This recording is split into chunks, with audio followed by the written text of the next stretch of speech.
शुभ संध्या। अनय साहित्य क्लासेस में आप सभी का बहुत बहुत स्वागत है।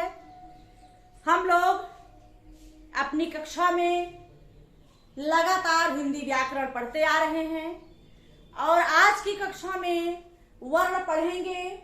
कल हमने वर्ण में वर्ण क्या है, ध्वनि क्या है, शब्द क्या है, वाक्य क्या है, वर्णों का निर्माण में स्वर, वर्ण के प्रकार और स्वर हमने कल बताया था।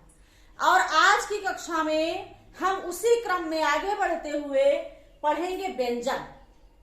व्यंजन जो कि वर्ण में आते हैं। आइए देखते हैं व्यंजन क्या है। व्यंजन जिनका उच्चारण स्वरों की सहायता से होता है उन्हें व्यंजन कहते हैं।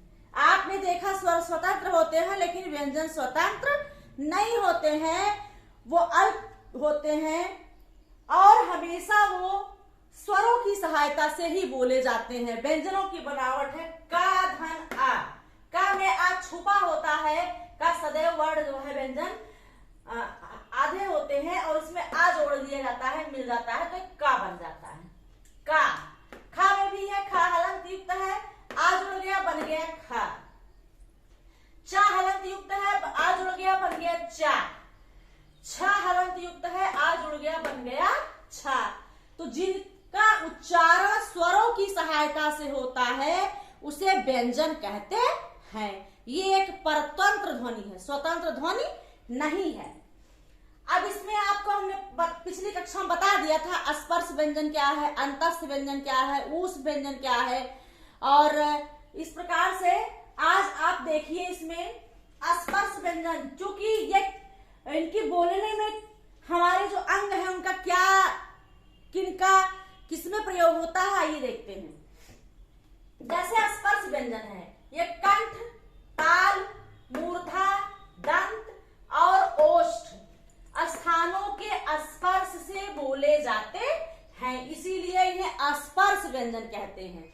जो कंठ, ताल, मूर्धा, दंत, ओष्ठ स्थानों के, जब हमारी जिह्वा कंठ, ताल, मूर्धा, दंत, ओष्ठ स्थानों को स्पर्श करके जब वह ध्वनि निकालता है तो स्पर्श व्यंजन होता है। ये आइए देखते हैं कौन सा वर्ग किससे बोला जाता है।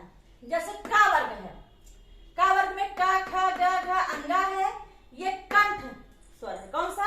ये कंठ से बोला जाता है। किससे? कंठ ध्वनि से। ये चा वर्ग है, चा, छ, ज, झ, या, ये तालु से बोले जाते हैं। किससे? तालु से।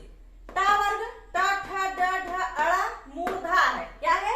मूर्धा, मूर्धन्य है, मूर्धा के सहायता से बोला जाता है। ता वर्ग ता, थ, ग, ध, न, ये दंत है। क्या है? ये दंत की सहायता से बोला जाता है। और पा वर्ग प, फ, ब, भ, म, ओष्ठ है, ओष्ठ की सहायता से बोला जाता है। तो ये हमारे स्पर्श व्यंजन के 5 वर्ग, का वर्ग, च वर्ग, ट वर्ग, त वर्ग, पा वर्ग में का वर्ग कंठ से, च वर्ग तालु से, ट वर्ग मूर्धा से, ता वर्ग दंत से, पा वर्ग ओष्ठ से बोले जाते हैं। आइए इसी क्रम में देखते हैं।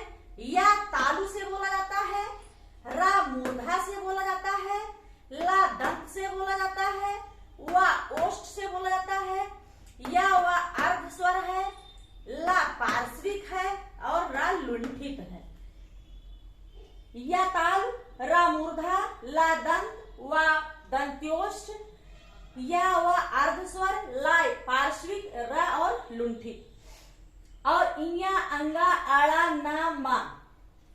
इया, अंगा, आड़ा, ना, मा अनुनासिक है। न, ज, स, र, ल वर्ष है। क्या है? वर्ष। तो ये जो है अनुनासिक और वर्ष ध्वनि है, वर्ण।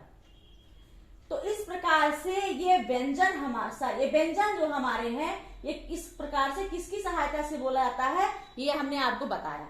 अब आगे चलते हैं। व्यंजनों को और कई भागों में बांटा गया। देखते हैं घोष और अघोष। व्यंजनों में कुछ व्यंजन है जिन्हें घोष में रखा जाता है और कुछ व्यंजन है जिन्हें अघोष में रखा जाता है। घोष क्या है पहले इसको जानना हमारे लिए बहुत जरूरी है। सबसे पहले देखते हैं घोष क्या है। जिन व्यंजनों के उच्चारण में स्वर तंत्रियां झंकृत होती है वे घोष कहलाती है। जिन व्यंजनों के उच्चारण में हमारी स्वर तंत्रियां झंकृत होती हैं वो घोष कहलाती है। अब उसी क्रम में आघोष देखते हैं। आघोष वे व्यंजन होते हैं जिन व्यंजनों में स्वर तंत्रियां झंकृत ना हो। जिन व्यंजनों में स्वर तंत्रियां झंकृत नहीं होती हैं वो अघोष कहलाते हैं, और जिन व्यंजनों में स्वर तंत्रियां झंकृत होती हैं उसे घोष कहते हैं। अब आइए देखते हैं घोष और अघोष में कौन कौन से व्यंजन आते हैं। ये आपके हैं अघोष व्यंजन, ये घोष व्यंजन। इसमें आपके अंतस्थ व्यंजन के स्पर्श व्यंजन के पहला और दूसरा वर्ण आता है। कौन सा? पहला और दूसरा किसमें आते हैं? अघोष में। और घोष में अंतस्थ व्यंजन के तीसरा, चौथा और पांचवा वर्ण आता है। आइए देखते हैं। अघोष में क ख, च छ, ट ठ, त थ, प फ और श स आता है। श स आता है अघोष में।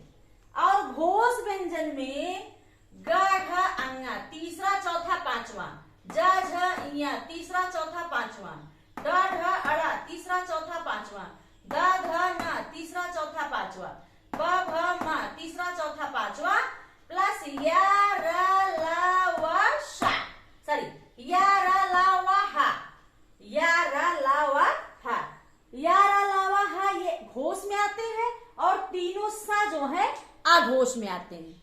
बाकी स्पर्श व्यंजन के पहला, दूसरा वर्ण और स्पर्श अघोष होगा और स्पर्श व्यंजन का तीसरा, चौथा, पांचवा वर्ण